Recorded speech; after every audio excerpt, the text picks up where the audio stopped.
이제 이어서 세 번째 시간 시작하겠습니다. 이렇게 우리가 꼭 알아야 될 하나님, 특별히 하나님의 속성은 이렇게 크게 12가지로 되어 있습니다. 성경에 이렇게 게시된 하나님의 속성. 근데 12가지를 신학자들은 크게 두 가지로 나눠요. 하나는 비공유적 특성을 가진 4가지와 공유적 특성을 가진 8가지로 이렇게 나눕니다. 비공유라는 건 뭐냐면 하나님은 이 12가지 속성을 완벽하게 갖고 계세요. 조금도 부족함이 없이 흐트러짐 없이 완벽히 갖고 계시는데 앞에 4가지는 하나님만 갖고 있기로 결정하신 거예요. 그래서 공유하지 않는다. 인간과 공유하지 않는다는 뜻이에요. 그래서 절대적 속성이라고 얘기를 하고 여기는 독립성, 불변성, 무한성, 단일성이 있어요. 또 반면에 하나님은 8가지 공유적 특성이 있어요. 하나님은 이 8가지를 완벽하게 갖고 있지만 인간에게 나눠주고 싶어요. 공유하고 싶어요. 근데 인간은 완벽하게 다 있을 수는 없겠죠. 그럼에도 불구하고 하나님의 이 특성을 인간에게 주고 인간은 그것을 받아서 정말 하나님을 섬기고 이웃을 섬기고 교회를 섬기는데 세상을 섬기는데 쓰임받으라고 나눠준 속성이 8가지가 있어요. 그래서 공유적 특성 또 보편적 속성이라고 얘기를 합니다. 이 2개 구분하시겠죠? 네. 그래서 공유적 특성에는 지식, 지혜, 선, 사랑, 거룩, 의, 진실, 주권 이렇게 있습니다. 나중에 혹시 이제 강도사 시험 보실 분들은 여기서 꼭 한두 문제 꼭 나옵니다. 다음 좀 비공유적 특성이 아닌 것 할 때 사람들이 헷갈리는 거는 거룩, 주권 이런 거는 하나님만 있을 것 같은데 그렇지 않다는 거 꼭 튀어나오니까 잘 보시기 바랍니다. 쪽집게 과외도 아니고. 자, 하나님의 속성에 이제 비공유적 속성과 공유적 속성이 있는데 이제 여러분 이해를 돕기 위해서 제가 나눌게요. 자, 종류는 같지만 비공유적은 자존성, 독립성, 불변성, 무한성, 단일성이 하나님만 갖고 있기를 결정하신 속성입니다. 그리고 공유적 속성은 같이 나눠준 그래서 지혜, 지식, 선, 사랑, 거룩, 의, 진실, 주권이 8가지가 공유적 속성이고요. 자, 이거 공통점이 뭐냐면 둘 다 아까도 얘기했지만 이 계시적 지식도 후천적 지식이기 때문에 배워야 깨달을 수 있다는 거예요. 저절로 얻어지는 것이 아니라는 거예요. 그러니까 여러분 공부를 안 하고 목회를 하면 무식이 열심과 만나면 대형 사고를 치게 돼요. 이건 정도가 아니고 하나님은 자기는 열심히 자기 경험대로 설명하는데 성경에서 말하는 하나님이 아니라 자기가 만드는 하나님을 열심히 가르칠 수가 있어요. 뭐 하지 않으면 배워서 깨달지 않으냐. 그래서 여러분 겸손하게 배우셔야 돼요. 주의사항이 있어요. 비공유적 속성은 하나님께서 하나님만 갖고 있다고 선언하셨기 때문에 이것을 우리가 넘보면 이건 하나님의 영역이에요. 절대 넘보면 안 돼요. 넘보는 집단이 있죠. 이단들이 이 비공유적 속성을 자기 교주한테 적용시킵니다. 이해되시죠? 자, 공유적 속성은 뭐냐면 주의할 게 뭐냐면 우리에게 공유를 해주실 때 어느 수준 이상으로 받기를 원하시는데 이것에 못 미치면 안 돼요. 한쪽은 넘으면 안 되고 한쪽은 못 미치면 안 돼요. 이제 다 기준이 있습니다. 이거 적용을 한다면 비공유적 속성에 대해서 우리가 하나님 이 속성 좀 바꿔달라고 기도해봐야 소용이 없어요. 아무리 기도를 열심히 해도 40일 금식을 해도 하나님의 비공유적 속성은 하나님만 갖고 있기로 결정하셨고 하나님의 본질이기 때문에 절대로 안 바꾸십니다. 공유적 속성은 뭐예요? 이거는 기도하고 얻도록 뭐 해야 돼요? 사모하고 노력해야 돼요. 여러분 진짜 열심히 노력해야 됩니다. 그래서 비공유적 속성은 뭐냐면 우리가 하나님을 의뢰하고 하나님을 신앙하고 하나님을 경외하고 의지하는 대상의 속성이 뭐냐면 비공유적 속성이에요. 야, 하나님은 안 변하시는구나.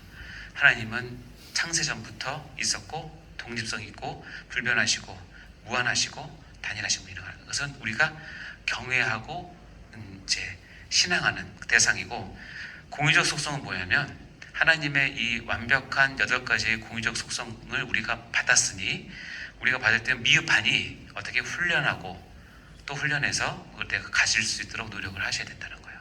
그것이 8가지. 이해되셨죠? 네. 자, 하나씩 볼까요? 그럼 비고의적 특성, 절대적 속성에는 독립성, 자존성이라고 얘기하고, 불변성, 영원히 동일하신 것, 무한성은 제한과 결핍이 없으신 것, 단일성은 유일성, 홀로 한 분이신 분임. 이 4가지가 이제 비공유적 속성입니다. 자, 독립성, 자존성은 시편 90편 2절에 보면 읽어볼까요? 시작. 산이 생기기 전 땅과 세계도 주께서 조성하기 전 곧 영원부터 영원까지 주는 하나님이시니라. 아시겠죠? 우주가 만들어지기 전부터 하나님은 계셨고 앞으로도 영원히 계신다는 스스로 있는 분이 그 속성을 얘기하는 것입니다. 두 번째 불변성은 뭐냐면 영원히 변하지 않고 동일하시다는 거예요. 시편 102편 이전에 보면 읽어보겠습니다. 시작. 품질은 없어지려니와 주는 영존하시겠고 그것들은 다 옷같이 낡으리니 의복같이 바뀌시면 바뀌려니와 주는 한결같으시고 주의 연대는 무궁하시리라. 주는 영존하시고 한결같으시고 무궁하시다는 변하지 않는다는 거예요. 자, 불변인데 어떤 면에서 불변이냐? 이거 세부적으로 들어가면 존재적인 측면에서 불변하시고 하나님의 속성에 있어서 불변하시고 하나님의 능력에 있어서 불변하시고 하나님의 세우신 목적은 불변하시고 하나님이 작정하신 것은 불변하시고 그래서 그것이 언약으로 왔을 때는 그 언약은 불변하다는 거예요. 그것을 하나님의 불변성이라고 얘기를 합니다. 다음에 하나님의 무한성, 비공유 속성에서 제한과 결핍이 없다는 뜻입니다. 시편 23편 1절 읽어볼까요? 시작. 여호와는 나의 목자시니 내게 부족함이 없으리로다. 시편 23편 누구의 시예요? 다윗이죠. 다윗이 지금 뭐라고 그러냐면 내게 부족함이 없대요. 다윗이 부족함이 없었나요? 다윗만큼 부족함 많은 사람 없어요. 일단은 가족들한테 처음부터 인정을 못 받았던 막내였고 항상 열등감이 있었고 인정을 못 받은 것을 자꾸 이제 엉뚱한 쪽에 이렇게 받으려고 하다 보니까 문제도 많이 일으키고 그랬어요. 다윗은 부족함이 진짜 많은 사람이에요. 근데 아주 당당하게 부족함이 없다고 하는 이유는 뭐냐면 다윗이 부족함이 없는 게 아니라 그 앞에 있는 것 때문에 여호와가 나의 목이기 때문에 목자신데 나를 이끄시는 여호와는 누구냐면 무한성 갖고 있는 분이란 거예요. 그분은 결핍과 제한이 없으신데 그분을 내가 믿고 따르는데 그분이 나의 목자이기 때문에 그분의 속성이 기대어서 나는 부족함이 없다라고 얘기하는 거예요. 이게 우리 고백이 다 되시기 바랍니다. 이 무한성은 본질과 속성에서 완전하다는 뜻이고 시간에 있어서는 영원하다는 뜻이고 공간에 있어서는 무소부지에 광대하다는 뜻이고 능력에 있어서는 전능하다는 뜻이고 지식에 있어서는 전지하다는 뜻입니다. 이것이 여호와의 무한성입니다. 비공유의 속성이죠. 그리고 네 번째 단일성, 유일성은 하나님 한 분만이 참 신이시다라는 겁니다. 우리가 아까 나눴던 내용인데 신명기 4장 35절 읽어볼까요? 시작. 이것을 내게 나타나시면 여호와는 하나님이시요 그 외에는 다른 신이 없음을 내게 알게 하심이라. 자, 그럼 우리가 말씀 읽을 때 이것을 내게 나타나시면 여호와는 우리가 믿는 그분의 본명이에요. 여호와는 하나님이시래요. 뭐예요? 여호와는 내가 믿는 신이라는 뜻이에요. 이 말 뜻이 그 외에는 다른 신이 없다. 다시 또 말씀하시는 거죠. 이사야서 43장 10절 11절에 보면 이렇게 되어 있습니다. 읽어볼까요? 시작. 나 여호와가 말하노라 너희는 나의 증인 나의 종으로 택함을 입었나니 이는 너희가 나를 알고 믿으며 내가 그인 줄 깨닫게 하려 함이라.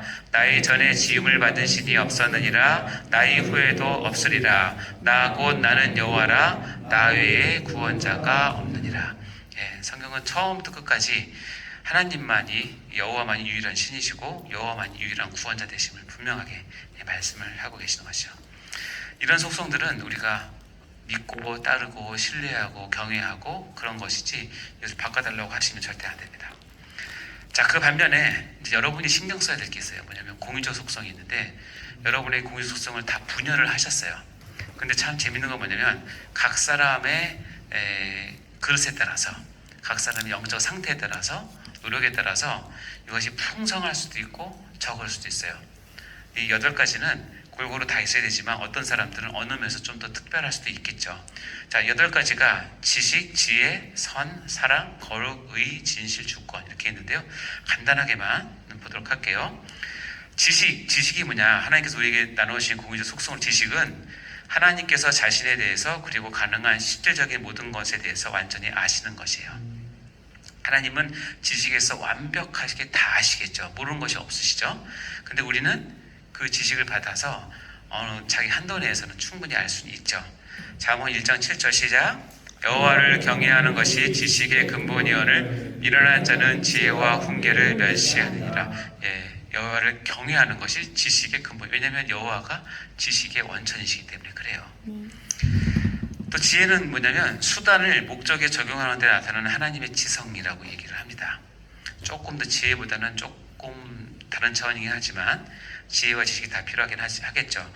잠언서 9장 10절에 보면 여호와를 경외하는 것이 지혜의 근본이라고 얘기하고 거룩한 자를 아는 것이 명철이다 라고 분명히 얘기합니다. 그러면서 지혜는 특별히 의인화를 해서 우리에게 이제 오는데 잠언 8장에 보면 여호와께서 그 조화의 시작, 그 태초에 일하시기 전에 나를 가지셨으며 이 나가 지혜로 되어 있는데 이제 우리는 이것을 신구약이 완성된 지금은 이 나는 누구냐면 예수 그리스도를 뜻한다. 그 지혜이신 예수 그리스도를 얘기하는 것이죠. 만세 전부터 최초부터 땅이 생기기 전부터 내가 세움을 받았다라고 얘기를 한다는 것입니다. 그래서 이 하나님의 지혜 고린도서 2장 6절 8절에 보면 하나님의 지혜를 얘기하는데 하나님의 지혜의 특징을 이제 세 가지로 우리에게 소개를 하고 있습니다. 오직 은밀한 가운데 하나님의 지혜를 말하는 것으로서 첫 번째는 곧 감추어졌던 것이에요. 하나님의 지혜는 처음부터 오픈되지 않고요. 감추어져 있어서 하나님의 택하신 자 그리고 하나님을 열심히 앙망하는 자에게 하나님께서 이것을 열어주십니다. 이렇게 열어주시는 역할이 있고 두 번째는 하나님의 우리의 영광을 위하여 만세 전에 미리 정하신 거예요. 그것은 우리에게 주시길 만세 미리 전에 정하신 것이고 이 지혜는 이 세상의 이스라엘 통치자들이 한 사람도 알지 못한 지혜예요. 그래서 이것을 한 번만 더 들어가면 누구를 얘기하는 거냐면 예수 그리스도를 얘기하는 거예요. 예수 그리스도만이 온전한 지혜가 되세요. 그래서 우리가 예수 그리스도를 잘 아는 것은 하나님의 지혜를 얻는 가장 첩경이죠. 자, 세 번째는 뭐냐면 선이에요. 선. 하나님께서 자신의 모든 피조물들을 후대하고 친절하게 대하시는 성품이라고 얘기를 합니다. 선은 한마디로 말하면 착한 걸로 얘기해요. 여러분 착하십니까? 여러분 착하셔야 될 텐데 정말 착하셔야 됩니다. 시편 145편 8절 9절에 보면 여호와는 은혜로우시고 긍휼이 많으시고 노하기를 더디하시고 인자하심이 크시고 여호와께서는 모든 것을 선대하시며 그 지으신 모든 것에 긍휼을 베푸시도다. 이 은혜, 긍휼, 인자, 선대, 긍휼 이런 것이 다 하나님이 선하심에서 나온 성품입니다. 여러분 착하셔야 됩니다. 하나님이 착하시기 때문에. 자, 이 앞에는 제가 세 가지를 녹색으로 표현했는데 사랑은 제가 빨간색으로 표시하는 이유가 있는데 사랑은 좀 할 얘기가 많아서 그래요. 왜냐하면 사랑에는 하나님의 지금 우리가 나눈 이 속성 가운데 하나님을 가장 대변하는 속성은 뭐니 해도 사랑이에요. 근데 우리가 사랑에 대한 오해가 있고 하나님에 대한 사랑을 잘 이해하기 위해서는 사랑이 무엇인지를 우리가 보도록 할까요? 하나님의 사랑은 일단은 완벽한 사랑이에요. 조금도 부족함이 없고 하나님께서 갖고 있는 사랑은 우리에게 완벽한 사랑인데 이것을 우리가 어떻게 생각해야 되냐면 우리가 하나님의 사랑을 이해할 때는 사랑을 받는 내 입장에서 이해를 하시면 안 돼요. 다시 얘기하면 하나님의 사랑은 놀랍게도 철저하게 하나님 자신을 만족하는 사랑이에요. 하나님 자기 만족적 사랑이라고 그래요. 하나님은 우리를 사랑을 하실 때 어떤 사랑을 하시냐면 내가 불쌍하고 내가 어떤 건 잘 되기 위해서 사랑하시는 것이 뭐 없다고 볼 수는 없어요. 그러나 그것은 베이스가 아니고 기본이 아니라 하나님께서 우리가 사랑을 주실 때는 뭐냐면 하나님 자신 스스로가 만족할 만한 사랑을 베푸세요. 자신이 만족할 만한 사랑을. 그래서 이것은 하나님 자신의 만족할 만한 사랑을 베푸시기 때문에 어떤 거랑 연관이 깊냐면 하나님의 공의와 밀접하게 연관이 있어요. 하나님은 사랑을 베푸시되 공의를 이루세요. 근데 사랑과 공의는 실은 이게 조화되기 참 어려운 두 개의 테마인데 하나님은 정말 놀랍게도 사랑과 공의를 같이 만족시키는 사랑을 하세요. 이것을 굳이 우리 입장에서, 우리 인간 세계 입장에서 하나님의 사랑과 그래도 가장 근접한, 그나마 근접한 것은 뭐냐면 부모님 입장에서 사랑해요. 부모님이 자녀를 어떻게 사랑하는지 여러분 잘 보시면 됩니다. 자녀를 위해서 부모님이 어떤 사랑을 베푸시는지. 자, 로마서 5장 8절을 볼까요? 시작. 우리가 아직 죄인 되었을 때에 그리스도께서 우리를 위하여 죽으심으로 하나님께서 우리에 대한 자기의 사랑을 확증하셨느니라. 하나님께서 우리에 대한 그분 자신의 사랑을 확증하셨대요.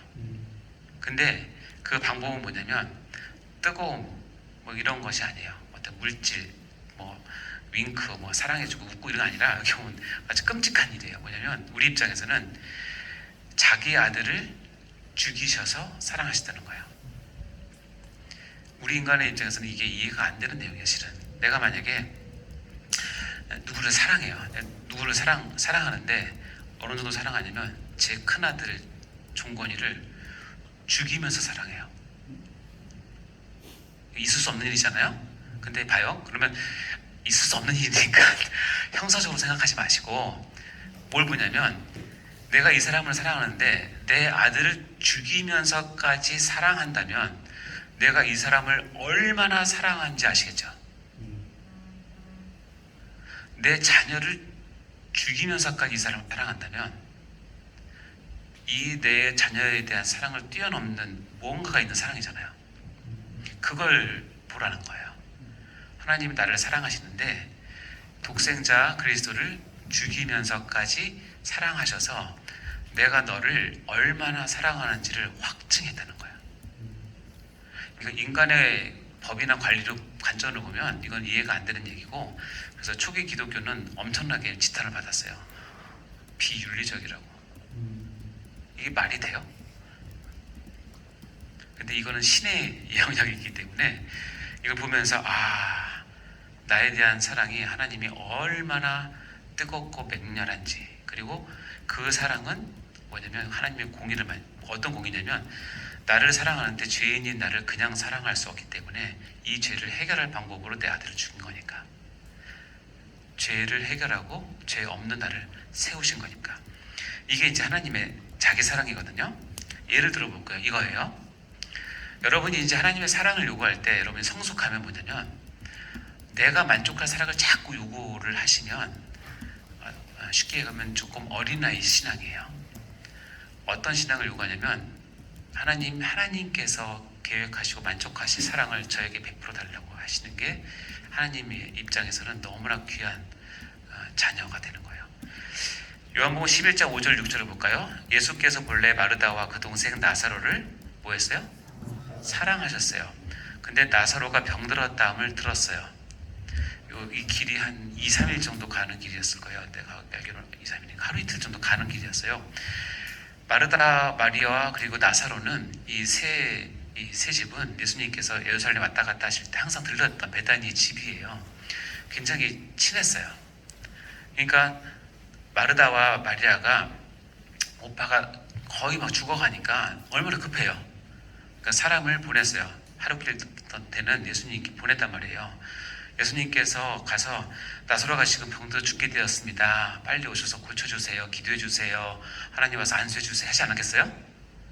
근데 들으시고 그 계시던 곳에 이틀을 더 유하셨어요. 자, 우리 입장에서 마르다와 마리아가 예수님 우리 사랑해 주셔야 한다면 어떻게 반응해야 내가 사랑받는다고 느껴져요? 그래? 그러면서 모든 일정 다 취소하고 모든 스케줄 다 취소하고 내가 마르다 마리아 사랑하고 나사로 사랑하니 내가 당장 가마하고 축지법을 싸가지고 중식 순간이동을 딱 해가지고 가자 딱 고쳐주면 그게 우리 입장에서는 마르다 마리아 입장에서 뭐예요? 야, 역시 예수님 나를 사랑하는구나. 역시 예수님 내가 더 섬길게요. 너무 고마워요. 하나님 찬양받으세요. 이렇게 하지 않겠어요? 그때 예수님은 이틀을 더 유하세요. 간 사람은 얼마나 애가 타겠어요. 빨리 가도 살까 말까인데 이틀을 더 유하세요. 왜? 하나님의 영광을 어떻게 해서? 이틀 동안 나사로가 죽기를 기다리는 거예요. 이해돼요? 이틀 동안 나사로가 죽기를 기다려요. 그리고 나서 예수님이 하나님이신가 아시겠지? 죽었나 싶어서 가니까 죽은지 나흘인가 사흘 됐잖아요. 나흘 됐나요? 하여튼 가서 시체에서 냄새 난다고 할 정도로 다 썩은 거예요. 그리고 나서 하나님께서 뭐예요? 부활이 무엇인지에 대한 예표를 나사로를 통해서 알려주세요. 하나님이 줄 수 있는 엄청난 사랑을 지금 이 가정에게 쏟아 부은 거예요. 이해되세요? 하나님 입장에서 이런 사랑은 없어요. 근데 이걸 이해 못하면 어떻게 돼요? 예수님 들을 수 없는데 당신이 나한테 이럴 수 있으니까 내가 그동안 당신한테 바친 게 얼만데. 내 입장에서 사랑을 자꾸 요구하잖아요. 하나님이 영광이 안 나타나요. 이거를 하나님의 자기 만족적 사랑을 이해했을 때 비로소 내가 하나님의 온전한 사랑을 느낄 수 있고 진정한 영광을 볼 수 있어요. 진정한 행복을 보여요. 그 과정은 좀 힘들겠죠. 자기 오라비가 죽는 과정을 봐야 되니까 인간적으로 힘들겠죠. 그러나 그것을 뛰어넘는 훨씬 뛰어넘는 부활이라고 하는 놀라운 영광을 직접 눈으로 목격하는 거예요. 그래서 성경에서 이렇게 돼 있어요. 예수께서 본래 동생 마르다를 사랑하셨더니 그 다음에 운이라고 하는 접속사가 나와요. 그러므로 영어로 so예요. 사랑하셨기 때문에 이틀 더 유하셨다는 거예요. 이게 하나님 아버지의 사랑이에요. 예수님의 사랑이에요. 아시겠죠? 그러니까 이거를 이해했을 때 하나님을 진정한 사랑으로 느낄 수 있어요. 이게 자기 만족적 사랑입니다. 그래서 잠언서에는 이렇게 합니다. 아이의 마음에는 미련한 것이 얽혔으나 징계하는 채찍이 이를 멀리 쫓아내라. 이제 부모님 입장에서의 사랑을 이제 표현하는 겁니다. 하나님이 우리를 징계할 때 그것은 사랑이다. 잠언 23장에 아이를 훈계하지 아니하라고 하지 말라. 채찍으로 그를 때릴지라도 그가 죽지 아니하리라. 징계하는 사랑이 참 사랑이라는 거예요. 그러니까 이 얘기는 뭐냐면 죽기 전까지 때리라는 얘기인가? 여러분 하나님께 이렇게 징계 받습니까? 징계 받고 계십니까? 많은 사람들이 징계 안 받는 신앙생활을 간절히 원해요. 그러면 어떻게 되는지 볼까요? 매를 아끼는 자는 그 자식을 미워함이라. 자식을 사랑하는 자는 근실이 뭐한다? 징계한다. 여러분 징계 받으시면 하나님께 사랑을 받고 있다고 생각하시면 돼요. 예, 그리고 내가 징계 안 받고 지금 1년 동안 한 번도 하나님 나한테 시비 안 걸고 늘 잘해줬어. 나는 징계 없이. 근데 물어보고 싶어요. 여러분이 징계 안 받을 만큼 잘 살고 계신가요? 그렇지 않죠. 그걸 인정하시죠? 그럼 징계가 없어요? 그럼 뭔가 이상한 거예요. 예, 그 다음 나오죠. 11서 20장 8절 읽어볼까요? 시작. 징계는 다 받는 것이오늘 너희에게 없으면 사생자여 친아들이 아니다. 예. 사생자 되고 싶으십니까? 하나님께 늘 징계를 받으시는 게 너무나 감사한 거예요. 나를 사랑하시는. 왜냐하면 그것이 하나님이 자기 만족적 사랑이에요. 그러니까 편안하려고 예수 믿는 거 아니고 우리 하나님 앞에서 정말로 좀 하나님 사랑하는 사람 서기 위해서 하는 거니까. 시편 23편 3절에 보면 이렇게 있습니다. 읽어볼까요? 시작. 내 영혼을 소생시키시고 자기 이름을 위하여 의의 길로 인도하시는도다. 하나님 분명히 말씀하시죠. 내 영혼을 소생시키시고 나를 의의 길로 인도하시는 이유가 있는데 뭐예요? 자기 이름 누구예요? 여호와의 이름을 위해서예요. 나를 위해서는 두 번째, 세 번째고. 아시겠죠?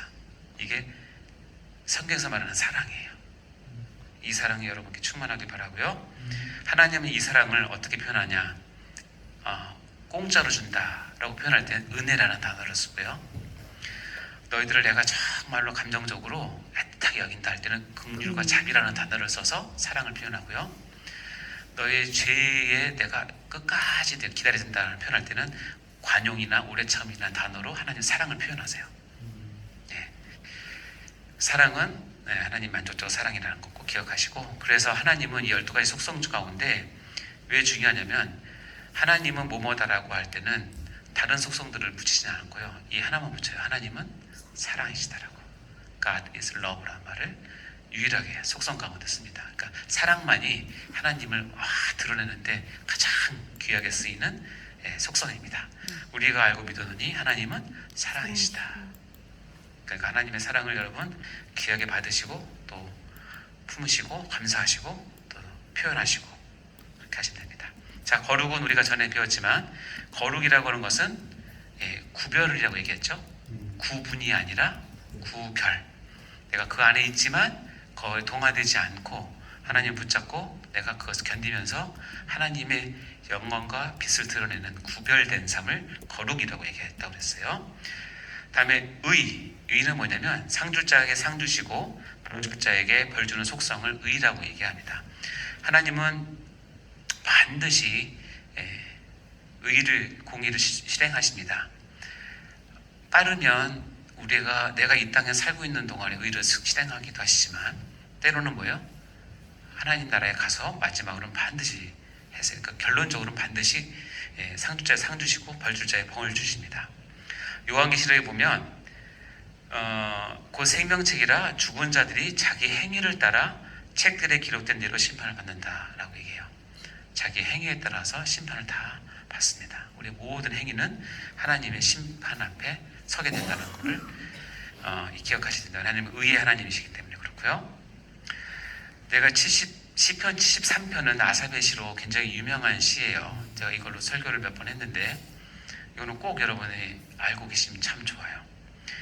아삽이 악인의 형통함을 보고 크게 시험이 들었어요. 아삽은 경건한 사람이었거든요. 찬양대장이고. 근데 자기가 보기에 참 분명히 악인인데 너무너무 잘 되는 거야. 그 잘 되는 내용이 쫙 나옵니다. 죽을 때도 고통이 없고부터 시작을 해가지고 자기가 생각했던 것보다 훨씬 더 많은 돈을 벌고 자식도 잘 되고 그러니까 야, 하나님이 살아계시다면 저럴 수 없어. 악인은 잘못되고 의인이 잘 되는 것이 하나님의 공이라고 생각했는데 내 눈에는 그렇게 안 보여. 근데 이게 지금 우리 현실이거든요. 이것 때문에 시험 든 사람 많거든요. 진짜 많아요. 저도 시험 든 적 있었고. 그러니까 이렇게 있다가 이 아삽이 어떻게 했냐면 야, 내가 하나님 믿는 거 헛되다 까지 갔어요. 야, 하나님이 어떻게 살아계시면 이럴 수 있냐.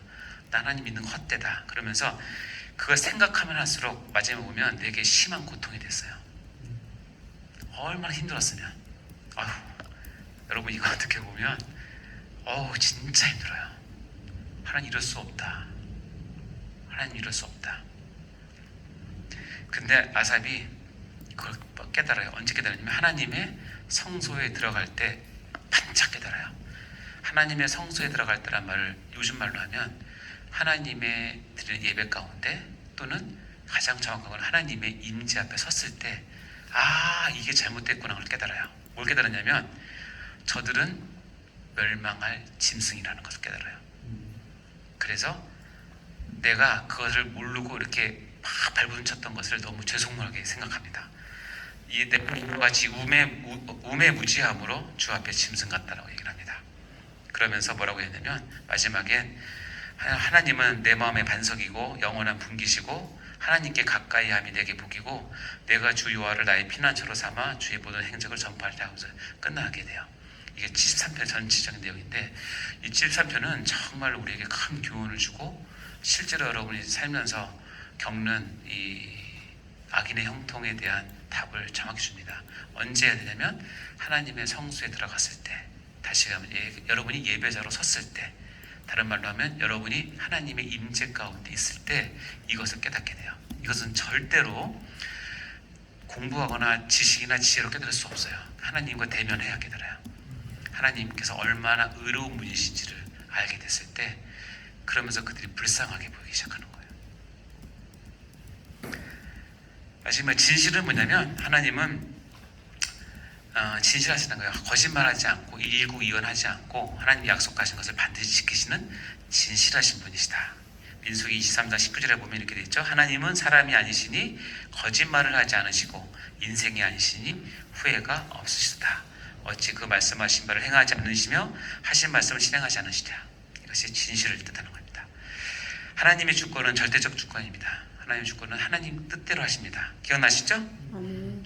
닭을 기억하셔요? 네. 네? 이 닭이 뭐라고 그랬다고요? 내 맘이다 이놈아. 네, 내 마음대로 반드시 기억하시기 바랍니다. 여러분이 이해 못할 때 치킨 시켜 먹으면서 여러분 마음을 되잡으세요. 하나님 절대 주권을 반드시 믿으시기 바랍니다. 이 표 여러분 잘 기억하시고 특별히 사랑에 대한 부분으로 제가 강조했으니까 기억하시기 바랍니다. 자, 여러분 이거 한번 읽어볼게요. 이제 마지막 정리할 건데 읽어볼까요? 시작. 하나님은 나 없어도 단 1초도 아쉬운 분이 아니시다.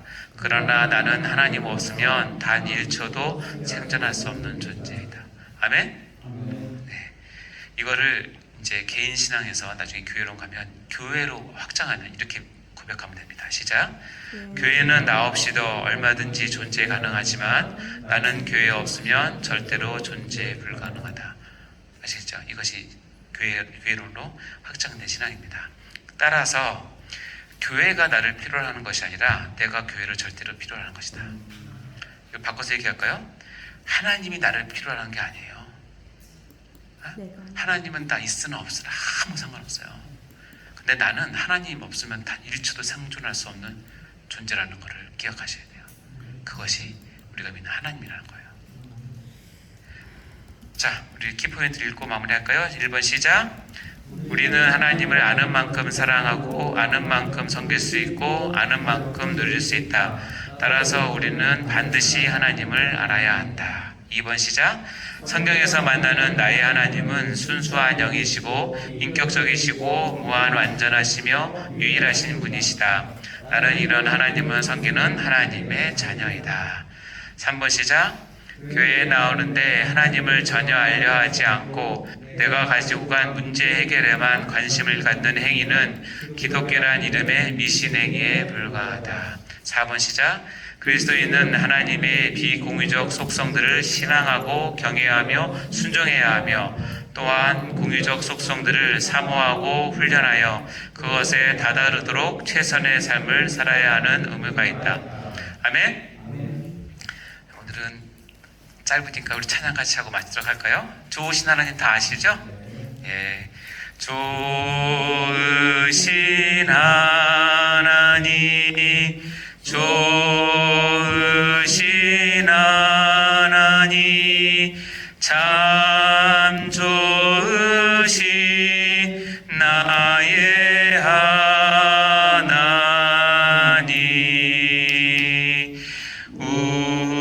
우리의 기도를 응답해 주시는 참 좋으신 나의 하나님,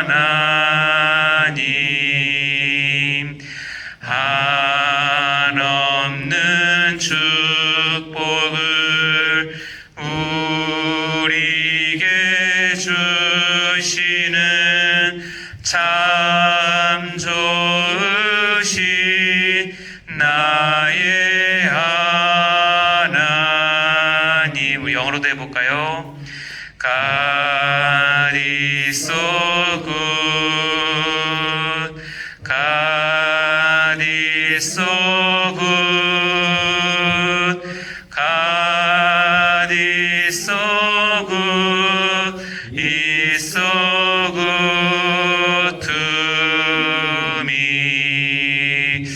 자, 하나님을 알아가는 만큼 신나고 재미있고 귀한 일은 없습니다. 알만한 사람은 다 압니다. 근데 제가 도무지 가지 않는 거는 하나님을 알아가는데 하나님께 반하지 않는 사람이 있다는 겁니다. 하나님 반하지 않을 수가 있을까요? 하나님 너무너무 귀하신 분이고 너무너무 말로 표현 못합니다. 자, 오늘 배운 거 추석에 다 올려주시고 우리 기도하고 마치도록 하겠습니다. 하나님 아버지 감사합니다. 하나님이 어떤 분이신지를 아버지가 이게 짧은 시간이지만 또 부족한 설명이지만 하나님의 속성을 우리가 알게 하시고 하나님 이름을 알게 하시고 하나님을 하나님답게 알게 하셔서 너무나 감사합니다. 깨달은 대로 우리가 하나님을 바로 대하고 바로 섬기며 바로 신앙할 수 있도록 도와주시고 하나님을 모르는 많은 자들에게 하나님은 이런 분이시라고 소개할 수 있는 저희가 다 될 수 있도록 인도하여 주옵소서. 우리가 배운 바 이것이 우리의 신앙의 기본이 되게 하시고 기초가 되게 하시고 우리의 사역의 근간이 되게 하셔서 하나님을 정말 하나님답게 전하고 삼고 우리의 삶을 살아드리는 귀한 역사로 나타날 수 있도록 축복하여 주옵소서. 감사드립니다. 모든 영광을 주님께 올려드리며 감사드리며 예수님 이름으로 기도드립니다. 아멘. 수고하셨습니다. 감사합니다.